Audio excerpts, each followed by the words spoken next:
Hi, hello, and welcome to History Documentaries. In today's series of the video, we are going to see about two things: the Terracotta Army and the Silk Road. This is the part 1 of the series, and it would be much interesting. From ancient times, China is one of the leading countries in the world. The four great inventions from ancient China are compass, gunpowder, paper making, and printing. China is unique in its heritage and history.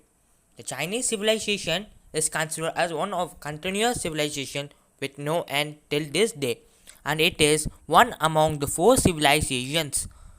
Let us go back to the past of 2000 years and even more back to the reign of Qin Shi Huang. The Qin dynasty was preceded by Zhou dynasty, and so let's see a short history of the Zhou dynasty. It was considered Zhou Hu Wang, also referred as King Wu of Zhou, as the first king of Zhou dynasty. The latter period of Zhou dynasty is also famous for the beginnings of three major Chinese philosophers: Confucianism, Taoism, and legalism. The Zhou heartland was the Wei River Valley, remaining as the primary base of power after the conquest of Shang. The Zhou dynasty is marked and excelled in the fields of literature and philosophy.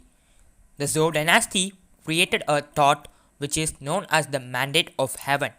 According to this thought, there could be only one legitimate ruler at a time, and this ruler has the blessings of heaven.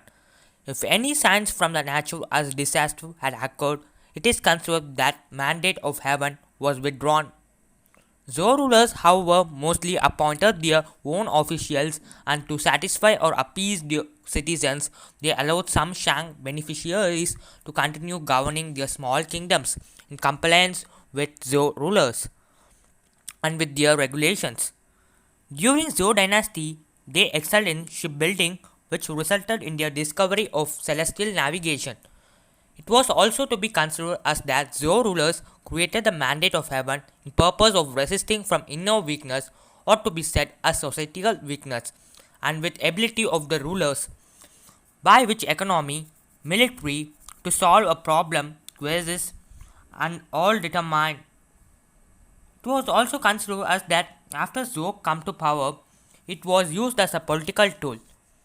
The Zhou dynasty developed an extensive scale of bronze metal working. Agriculture in Zhou dynasty was very intensive and in many cases directed by the government. The administration of the Zhou on agriculture made them able to store surplus food and distribute it in necessary times, and most regardedly during bad harvests or famines. China's first project of hydraulic engineering were initiated during Zhou period.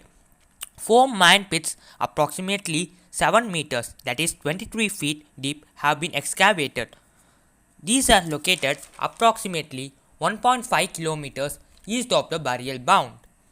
Pit 1, which is 230 meters long and 62 meters wide, contains the main army of more than 6,000 figures. And remind that now we are talking about the Qin dynasty and the Terracotta army. It's an east-west rectangular pit with an area of 14,260 square meters and the largest pit in the burial ground of Emperor Qin Shi Huang. There are 5 sloping entrances on both the eastern and western sides.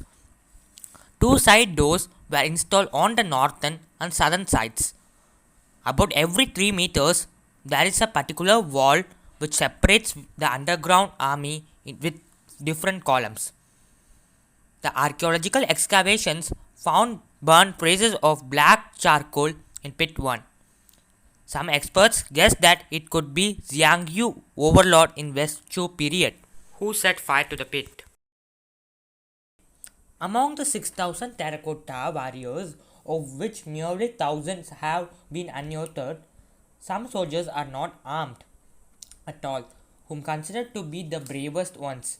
Some are light armed with a piece of stone armor. Some are with leather armor, whom are considered to be high rank officers. Every soldier and horse inside this pit is lifelike and life-sized, recapturing the formidable army of Emperor Qin Shi Huang.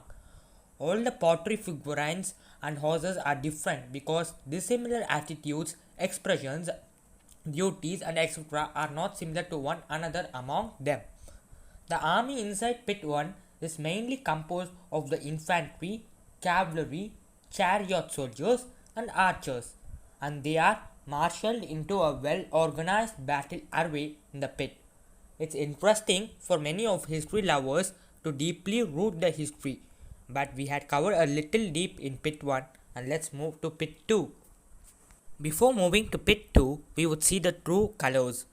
After being buried underground for over nearly 2200 years, the Terracotta Warriors' original colors faded or peeled off after being excavated. After technical tests, experts found that 12 different pigments were adopted during the coloring process. Most of them are natural mineral substances, while a few were composed artificially, like purple, white, and red. According to the experts, the workers who built the terracotta warriors used the brushing method to apply color to the warriors. Let's see more information in the upcoming videos very soon. Thank you.